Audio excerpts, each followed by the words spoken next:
the lucky lady who's ruling with two wonderful, brilliant, amazing gentlemen. I just hyped all of you, so give me money for that. Good morning, Dr. Idahosa Osamhanze. Morning. We're here again this morning looking at how Africa can become a better continent so that the whole world can start to migrate to live in Africa. Oh, yes. This is the best place actually God created ever. Yes, with so much potential. Good morning, Oyinpreye Krumale. Good morning to you, Blessing. Good morning to you, Dr. Osamhanze. That's why it is called the Good Nigerian Show. And this is the front burners. Okay. Economics, business, development.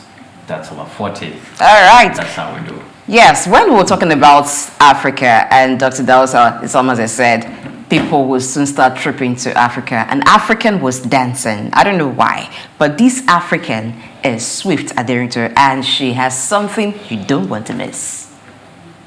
Mom, the African was dancing. I'm going to write this.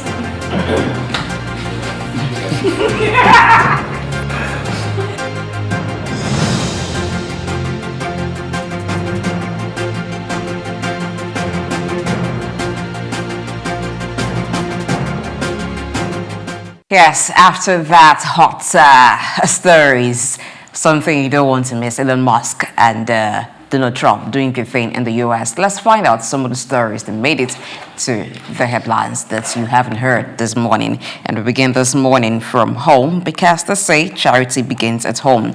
So the special advisor to President Bola Tinubu on energy, Olu Verheijen, has reiterated Nigeria's efforts to expand its energy sector. And this, she says, plays a pivotal role in shaping Africa's industrial and economic trajectory. Now, nobody can underestimate the importance of the power sector to development. Now, improving the energy sector would mean a lot of things, but let's find out what other things would it mean. For one, it would mean that we expanding our energy mix, and so reliance on the national grid may be reduced, so that we have less issue of national grid collapse and all of that. It could also mean that we want to tap into the natural resources that we have to make energy available and also earn revenue from it. Am I right, Dr. Idahosa Osamhanze? Well, it's a big issue looking at the Nigeria energy sector. A whole lot of crisis that is plaguing that sector. And most importantly, the fact that there have been less investment or foreign direct inflow into that sector in the last 30 years. So what do you have? You have dilapidated infrastructures. You can imagine that some transmitters are over 45 years and some of them not even serviced. Look at some dams that have been constructed for over 30 years without adequate maintenance and the rest of it. And you look at the entire regulatory environment and you're seeing the opacity in the system. And this is not making it very easy for foreign investors to even put money in. And I think this is what is even worrying the special advisor, while saying, oh, there's some money flowing around, but it's not coming to Nigeria. Why? And I think that's where we really need to look inward as our people. What is wrong with us? Why is it that people seize opportunity around us, but they don't want to put money in? And the simple answer, anybody who wants to put money on the ground, first and foremost, wants to be sure that he puts money in a place where it works. And we cannot overemphasize the fact that those who represent the government of Nigeria must demonstrate some good faith so that investors who are looking for where to put money can find reason to bring money into our space. Because one of the greatest deficits we have is trust deficit. And we have not been able to do some certain things. It's not as if that these are rocket science. It is just the fact that you have human factor intervening in almost everything that we are doing. And this slows down process. And you have to do committee on committee, meetings on meetings. And only God knows reason why some of all these things had to take forever to happen. So I think as a country, we need to be deliberate, especially when we also look at the opportunities around us and even the threats. I say to people, when you see an army of young people who are idle doing nothing, people should be unnecessarily worried. Because when people have nothing to live for, they can die for any cause. And so, while we are thinking, especially those who have the opportunity and privilege, are thinking, yes, oh, it's my turn to take, you must also be thinking about the society. And so there's a sense of urgency for every Nigerian to really see how we can do things rightly. Because the problem here is not resource problem. The problem is not mental problem. The problem is not that we don't have capable people, because you have people who are doing these things and doing them well elsewhere. So why is it that we are not doing it well here? And this is where we need, the elite need to really speak to themselves and tell themselves some basic truths, that we must create that right environment for the sake of posterity. You've really hit the nail on the head, because the key issue here is trust deficit and attitude issue. When some persons live here, they do excellently well wherever they go to. But when they're here, I'm talking about some Nigerians and even some foreigners, when they come in here, it seems like this is a place you can do as you like and nobody actually calls you into account. There is no demand on accountability. There is no demand for excellence. So people just, mediocrity is it. And there's also the corruption tendency. Now, according to the minister, in last year alone, 2024, Nigeria secured most of foreign direct investments in deep offshore oil and gas investments. Even in the oil and gas industry, there's a decline in investments. Now, some may say maybe it's perhaps due to the shift towards green energy, but I don't think so, because even the West are still doing investing more in fossil fuel and fossil energy. So there is some, you will find sabotage happening in a lot of areas. Are we talking about oil theft? Are we talking about pipeline vandalism? Are we talking about vandalism of even the electricity infrastructure in the country? Are we talking about a deliberate attempt to allow things get to a very bad state? You mentioned the dams, some of them very old and not even being updated in terms of their capacity expanded. And we saw the collapse of a dam in Borno last year, how devastating it was. Before that dam collapsed, there were signs that this dam is receiving water beyond its capacity. There could have been plans on the way. There could have been a maintenance done to expand its capacity, repair the walls if the walls had become weak. But people would rather wait for tragedy to happen so they can make a lot of wealth out of it. We see all of this play out, and that's why the energy sector is not where it should be. Monies have gone through that sector, but it seemed like a basket. The more you pour water into it, the more the water is drained and you're finding nothing left in the basket. People just seem to want to frustrate every effort. Now, we're talking about the power sector, which could be a subsector of the energy sector. When the privatization was done, there was high hope that, with the privatization, it will bring competition into the market and Nigerians will be better for it. But what do we find today? There is no competition. It's still run like a monopoly, because whatever area you fall under, the disco there holds sway, except you have enough fund to create your own energy mix. So maybe you have solar or you have other types of energy. Now we have potentials, we have resources here that can be used to create an energy mix where there is energy access enough and there is energy sufficiency. But still, we're struggling. The rural electrification project where you still have a lot of areas uncovered in Nigeria. A lot of people without access to electricity is a challenge. So if we look at the energy situation in Nigeria, if it's the oil sector we want to even look at the amount of gas that we flare that could have been used to power a lot of homes, a lot of cities, but we flare it and we waste it. Even for cooking and for other things, we still import a lot of liquefied natural gas. Meanwhile, we have a lot of gas deposits in here, untapped. So there's really not that willingness across board. It's either there's willingness on the part of government, but those who are working with government, those who are working in government are sabotaging the effort. Even the people sabotaging themselves for personal gains, not thinking of the wider effect, but people just thinking of what can I get for myself today, forgetting to tomorrow.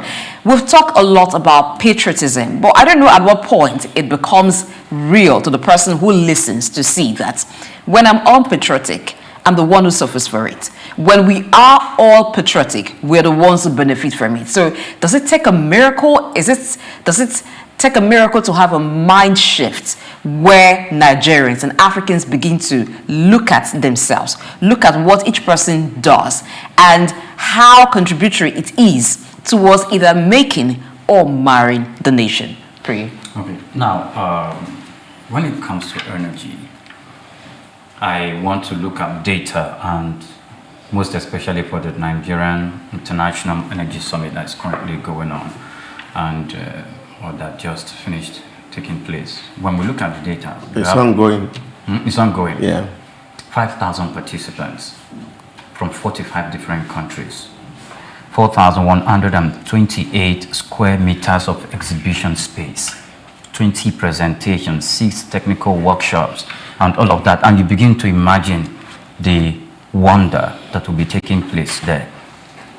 Last year, I attended an energy summit here in Lagos on the island. And the kind of technology in the exhibition space, you will marvel.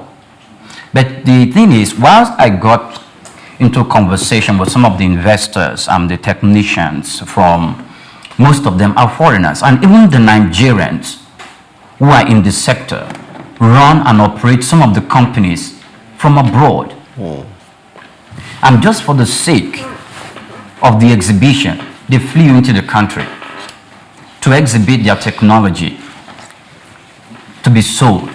So I was a little bit confused, and I asked, are you running your business in the country? Oh yes, we have an annex here in Nigeria. We operate our business here in Nigeria. We've been in Nigeria for the past 3 years. Okay, then I'll go to another. And most of them are foreigners. North Koreans, South Koreans, Pakistanis, Indians. And the sector is occupied by foreigners.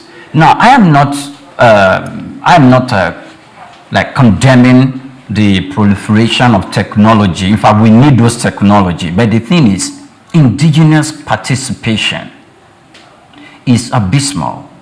And when you see indigenous persons participating in that industry too, they are representing these countries and organizations from abroad. So, the understanding of the market is something, and the participation of stakeholders. What would be the objective? The whole thing is market. And what they keep telling me is Nigeria is the market. Nigeria is the market. Nigeria is the market. Nigeria is the market.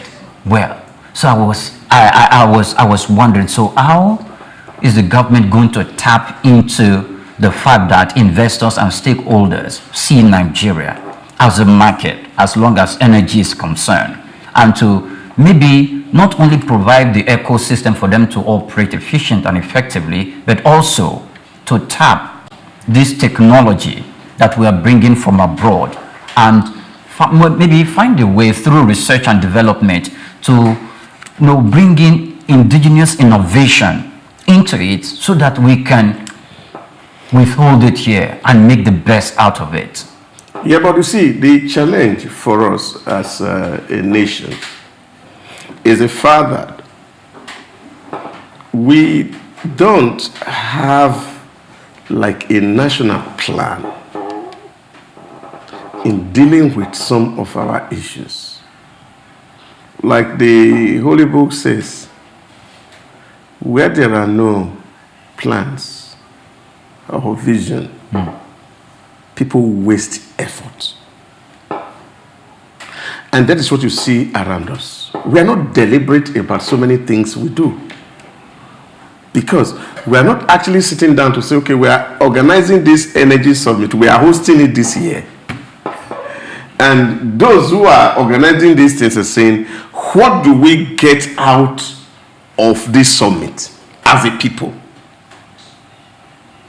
You see, until you have that goal, when we organize an event, we do it as if we just to gain reputation.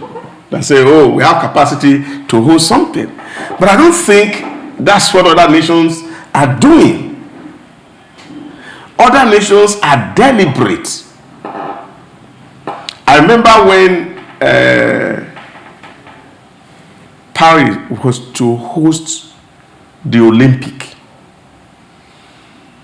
last year. The huge investment that they were making in the city. Because it was beyond playing games. It was building the economy of the city. All their ancient monuments, they were repainting it. So that beyond people just walking into Paris and going away, they have to bring in money here to spend it here. So these are the things that we need to evaluate in our engagements. That's number one. Number two, we don't have so much of a skilled workforce, especially in this sector. And what are we supposed to be doing? We can copy models elsewhere. We saw Singapore rose from nothing to becoming something.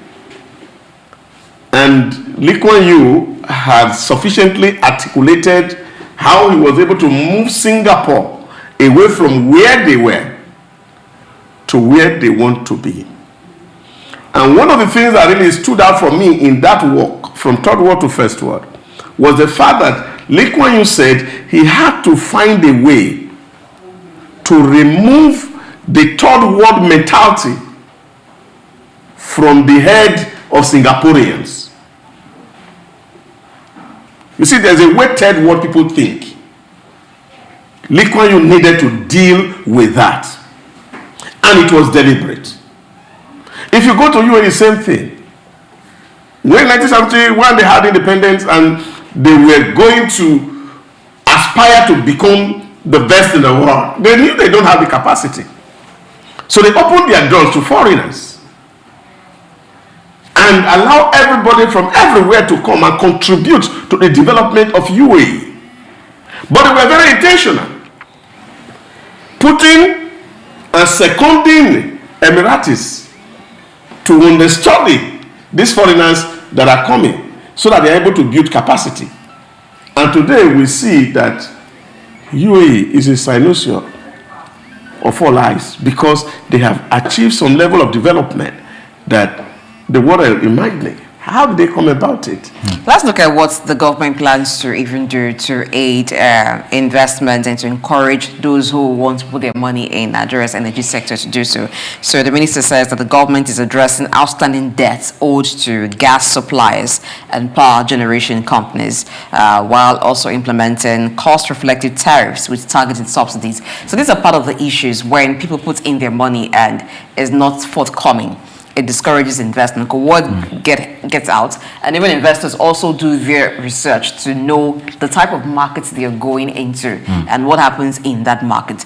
We've talked about pricing for energy here before, and I recall that Doc were of the view that there isn't adequate pricing for energy yet in Nigeria. But we also look at the side of the consumers. Now, if there is or let me use the word commensurate pricing, will the people be able to afford it? Now, government looking at targeted subsidy, does it return us to a regime where the government becomes socialist and still pay for utility, pays for some amenities and services for the people? Is that encouraging enough for investors? Is it even sustainable? Yeah, but you see, it's quite discouraging. For me, I am saying, you're asking me to come. I only look at what you have done to those who came before me, how they were treated, and that gives me an impression on how I'm likely to be treated. This is what is on this space. Like I said to everybody, nobody go around begging people to come and invest in their economy. In short, the truth of the matter is that people know what is in this economy, and people are interested to come. But the elites in Nigeria, which is one of the things that I just mentioned from Lee Kuan Yew's book, is that third world mentality, we have to throw it away. I've argued here severally.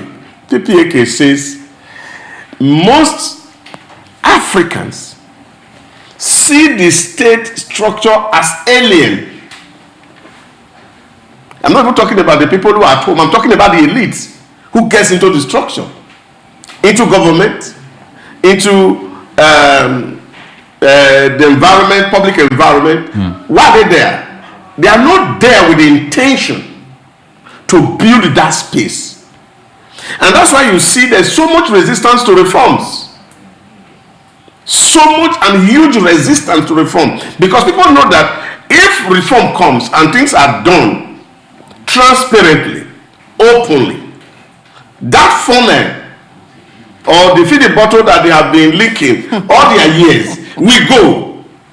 All right, let me take this to Pri. So, you talked about technology. Nigeria getting the new technologies needed to improve the energy sector. And you know what technology will also do? It makes it easy for you to have access to information.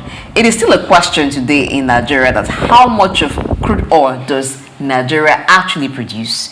The oil companies that are exploring, how much of crude do they actually produce? So that's technology. Do you think it's because we don't have the technology, or there is some resistance towards having certain type of technology operational in our energy sector? I think there are some form of technology that the Nigerian government has that is only in the custody of the Nigerian government because of the peculiarity of that technology. It must not get out of the hand of the state. Hence, non-state actors can take such technology and do something wrong with it. However, if we are going to start and objectively start looking at the energy sector and how we are going to bring development, revival, resuscitation of the sector, then what are we aiming at? Are we aiming at sustainable electricity, power sector in the country? If that is our objective, if that only is our objective, we must go back to start from the solid minerals departments, Nigerian solid minerals. Some of the solid minerals we found in Nigeria, not only in Nigeria, even other African countries, are great sources of energy and power. Now, research and development is the key to unlocking this. Building, of course, the special plants, the special laboratories for our intellectuals and scientists to work in, to develop these solid minerals, because I have few of them here. And I can name them. If not for time, I would have named some of their uses. We have talc, we have gypsum, coal, we already know that, columbite, zinc, iron ore, and bitumen, and barite, gold, lithium, uranium, you name it. If the scientists explore this for the purpose of developing the power sector, we will get somewhere very, very far. And of course, you, Doc, spoke about Nigerians, or probably not Nigerians, maybe the third world countries and their resistance to reforms.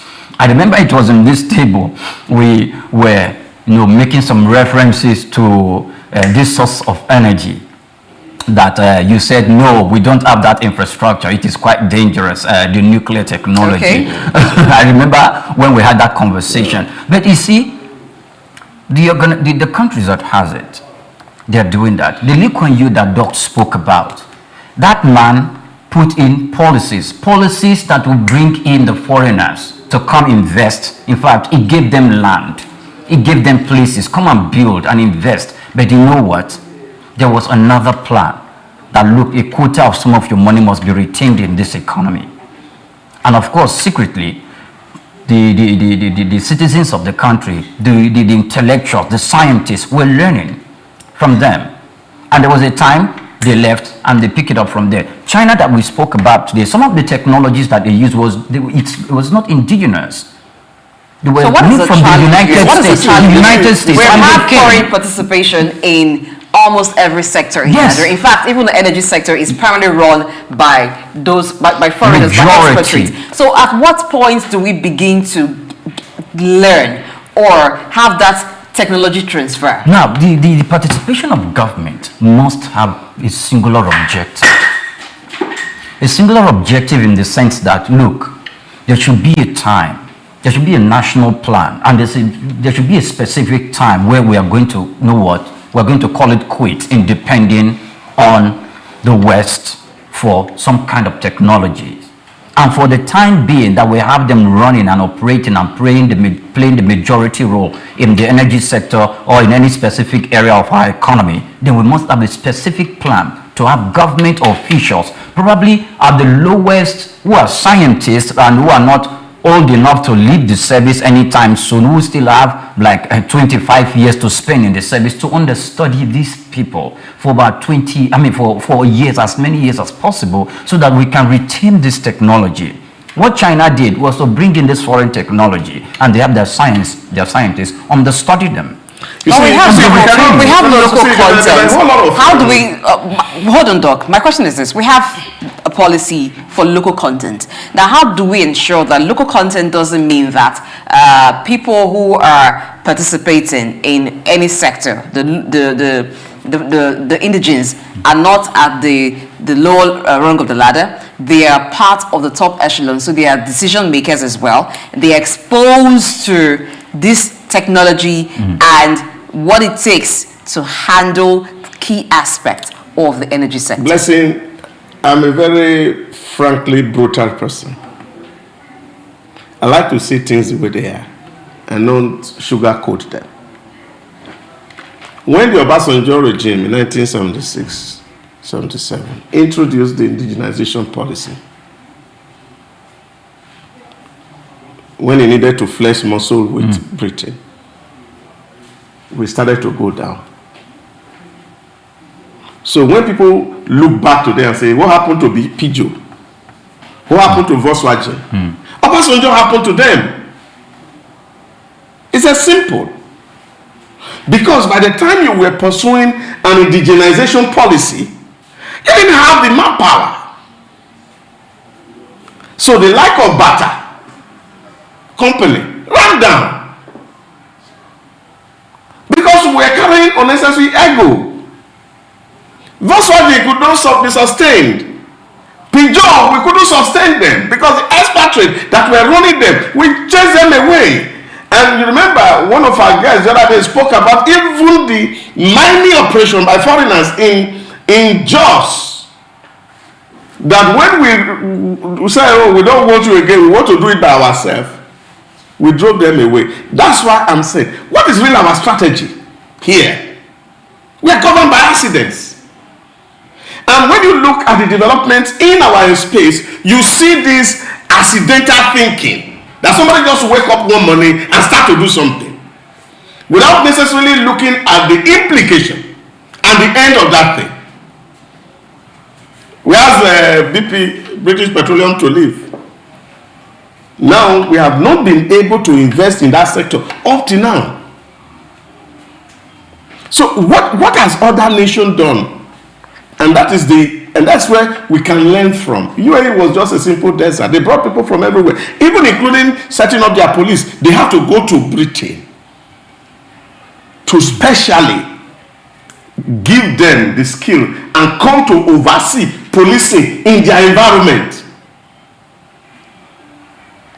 And people are understudying them. And then little by little, they withdrew back. They withdrew. That's how nations strategically position themselves. We don't have that strategy. See, there's no strategy in place. That's what is missing.